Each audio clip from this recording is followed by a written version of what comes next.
나는 전능하신 아버지 하나님, 천재 창조주를 믿습니다. 나는 그 유일하신 아들, 우리 주 예수 그리스도를 믿습니다. 그는 성령으로 잉태되어 동정녀 마리아에게서 나시고 본디오 필라도에게 고난을 받아 십자가에 못 박혀 죽으시고 장사된 지 사흘 만에 죽은 자 가운데서 되살아나셨으며 하늘에 오르시어 전능하신 아버지 하나님 우편에 앉아 계시다가 거기로부터 살아있는 자와 죽은 자를 심판하러 오십니다. 나는 성령을 믿으며 거룩한 공의와 성도의 교제와 죄를 용서받는 것과 몸의 부활과 영생을 믿습니다. 아멘. 네, 오늘은 세 번째 시간 복잡한 가정사 같이 말씀 나누도록 하겠습니다. 그래서 이 무조건적인 사랑에 대한 이야기를 해보려고 합니다. 저희가 이 야곱의 가정사를 보고 있죠. 그래갖고 이제 야곱의 아버지가 이삭이고 이삭의 아버지가 아브라함으로서 이제 어떤 그 집안 내력이라고 할 수 있는 안타까운 집안의 내력이라고 할 수 있는 것들이 이어져 가는 걸 볼 수 있습니다. 그래서 아브라함도 자기 아내를 누이라고 할 때가 있고 이삭도 누이라고 할 때가 있고 야곱도 조금 많은 부분 불행한 인생을 살게 됩니다. 그래서 이제 오늘 말씀은 창세기 15장 말씀인데요. 창세기 15장 말씀을 보면 이 언약식의 거행이 나옵니다. 그 아브라함 언약에 관련된 본문으로서 이제 17절을 보면 해가 져서 어두울 때에 연기 나는 화로가 보이며 밝게 타오르는 횃불이 쪼개놓은 짐승들 사체 사이로 지나갔다 라고 되어 있습니다. 그 당시 언약식이라고 한다면요, 지금은 이제 어떤 문서들로 이렇게 어떤 도장 쾅 찍어갖고 이제 이렇게 왼쪽에 보시는 문서처럼 만들 수가 있는데 최근에는 그렇지만 아주 옛날에는 이 언약식이라는 것을 거행했습니다. 그래서 짐승을 수장이라고 써 있는데 짐승을 반으로 가르는 겁니다. 암염소도 반으로 가르고요, 암소도 반으로 갈라서 그 사이를 지나가는 게 언약식의 거행입니다. 그래서 이 언약식을 하는 의미가 내가 이 언약을 지키지 않으면 이 동물들처럼 쪼개져 죽어도 상관이 없다라고 하는 맹세를 하는 겁니다. 그리고 이게 그 당시에는 어떤 그 집 문서와 같은 효력을 했습니다. 근데 오늘 말씀에 보면 해가 져서 어두울 때 연기 나는 화로가 보이며 밝게 타오르는 횃불이 쪼개놓은 그 짐승 사체 사이로 지나갔다라고 하는데요. 그러니까 언약의 대상이 되는 분이 그 아브라함과 하나님이 언약을 맺으시는 부분인데, 근데 여기에서 지나가는 건 내가 이 약속을 지키지 않으면 쪼개져 죽어도 상관이 없다라고 하면서 이 책임에 대한 부분을 누가 짓냐면 연기 나는 화로가 보이며 밝게 타오르는 횃불이 쪼개놓은 짐승 사이로 사체 사이로 지나갔다라고 하는 것처럼 하나님이 이것을 내가 시행하지 않으면 내가 죽겠다, 이러한 방식으로, 그러니까 의무를 하나님이 지는 방식으로서 하나님께서 이 언약을 진행을 하십니다. 그래서 아브라함 언약은 사실 매우 일방적인 언약이고요. 그래서 이 언약을 어길 시에 이 사체처럼 쪼개진다는 의미로서 시혜자와 수혜자 둘 다가 원래는 이 쪼개진 짐승 사이를 걸어가야 합니다. 그래서 시혜자는 특권을 제공하고 수혜자는 충성을 맹세하고, 그래서 이 수혜자가 특히나 더더욱 이 쪼개진 짐승 사이로 들어가야 되는데, 아브라함이 들어가야 되는데 그렇게 하지 않죠. 그렇게 하지 않고 오히려 하나님이 시혜자가 특권을 제공하고 언약의 충성의 책임 또한 야훼만 일방적으로 지나감으로써 이 책임이 하나님께만 있다는 것을 이야기합니다. 그래서 이 아브라함 언약의 경우 매우 독특한 언약의, 그 당시에 어떤 사회적 문화와 통용되지 않는 어떤 언약으로서 시혜자가 이렇게 주는 사람이, 혜택을 주는 사람이 어떤 그 책임까지도 자기가 지겠다라고 하는, 그래서 이 기독교인들은 이 아브라함 언약을 보면서 어떤 그 무조건적인 하나님의 사랑을 살펴볼 수 있습니다. 그래서 오늘은 그 무조건적인 사랑에 대해서 살펴보려고 하는데요. 이 조건적인 사랑을 많이 하죠. 이삭 같은 경우 고기를 좋아하였으므로 사랑했고, 그리고 리브가는 야곱을 사랑했고, 그리고 이 야곱 또한 편애를 합니다. 그러면서 이제 요셉을 편애하죠. 그래서 남들보다 특별히 더 사랑했고, 어떤 이러한 조건적인 사랑이 되게 많이 합니다. 그래서 나한테 도움이 되어서 좀 더 눈에 익어서 내가 부러워할 만한 무언가가 있어서, 그래서 내가 이상적으로 생각하는 부러워할 만한 무언가가 있을 때 그 사람에 대한 찬사를 보내주는 거죠. 예를 들어 제가 아들이 있다고 하면 아들이 뭔가를 잘할 때 거기에 있어서 막 천사를 해주고, 그리고 거기에 있어서만 반영을 해주고, 이러한 것들이 이제 조건적인 사랑이라고 합니다. 아니면 있는 그대로 사랑할 수 있는 것인지에 관해서 저희가 살펴봐야 하죠.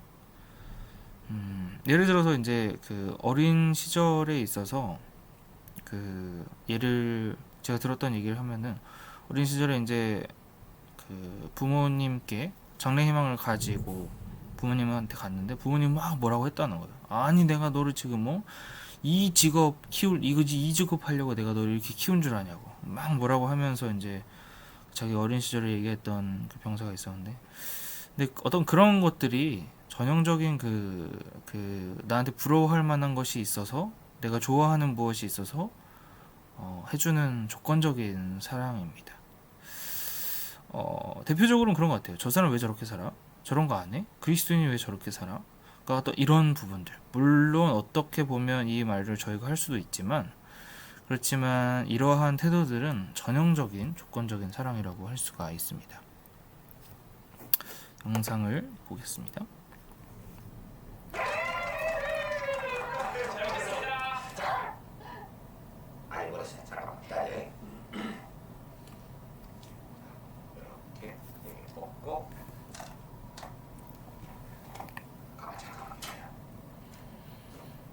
자, 이번엔 이제 우리 교체했다 선생님한테. 자, 하나, 둘, 셋. 내가 얘기했잖아. 언니랑 잘한다고 내가 얘기했잖아. 왜 맨날 내 말을 안 듣는데?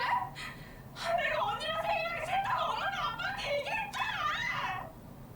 원래는 같이 하고 언니님부터 따로 해줄게. 당연히 우리들은 대장님이죠. 왜 맨날 나한테만 그래? 내가 만만해? 나 뭐 아무렇게나 해도 되는 사람이야? 왜 나랑 계란 후라이 안 해줘? 내가 계란 후라이 얼마나 좋아하는데 맨날 나만 공짜만 주고 나는 공짜만 싫어하거든? 자, 이 장면을 잘 보셔야 돼요. 아무도 그 분노에 반응하지 않습니다. 어른 때리네.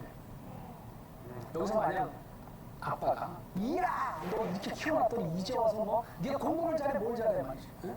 소리를 질렀다면 이 아이는 절대로 그 다음부터 자기 주장을 하지 않았을 거예요. 지금 덕선이가 땡깡 부리는 게 아닙니다.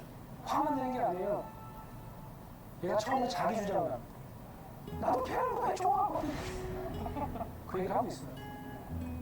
사랑만 따르고 싶은데 아닌 것 같아요.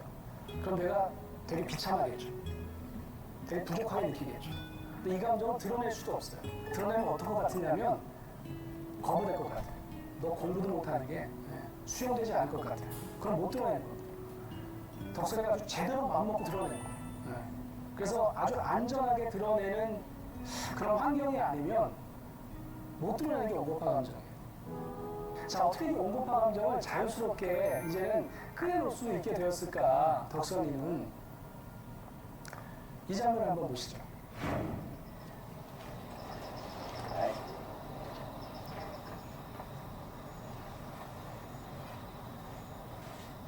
짜잔. 우리 덕선이 생일 축하한다. 우미가 라전하냐 벌써 초가 18개요. 우리 딸이 언제 이렇게 커버렸을까?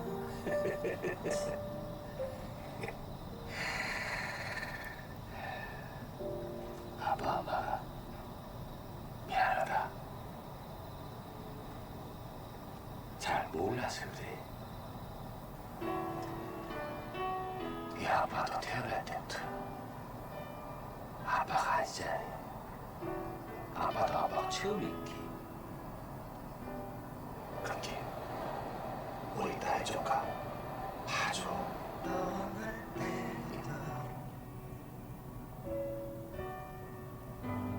다시 돌아올 건 알았지. 눈물 나오네요. 네. 이 성동일 아버지 정말 대단하죠. 네. 이 장면을 잘 보시면 무조건적으로 아이의 욕구와 이 서러운 감정을 받아주는 첫 번째 장면인 거죠. 아마 이때 이후로 덕선이는 달라졌을 거예요. 내가 내 주장을 해도 괜찮구나. 내가 다른 사람에게도 받아들여줄 수 있구나. 그래서 덕선이는 착하면서도 당당한 친구로 살 수 있게 된 거죠. 네, 그래서 여기에서 나타나는 그 건강한 사랑의 일부분에 대해서 살펴볼 수 있을 것 같습니다. 그래서 저희가 실제로 그리스도인으로서 어떤 그 무조건적인 사랑에 대해서 살펴본다면,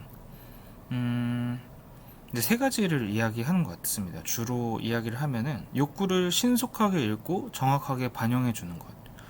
그러니까 그것을 꼭 이루어 주진 않아도 됩니다. 대신에 그 욕구를 읽고 신속하고 정확하게 반영을 해주는 거죠. 그러니까 애가 뭐 예를 들어 뭐 장난감을 갖고 싶다 하면 꼭 사주지 않아도 그 욕구를 읽고 반영해 주는 거죠. 아, 이거 너가 장난감 갖고 싶었겠구나. 어떤 그러한 것이 어떤 신속하게 읽고 정확하게 반영해 주는 것.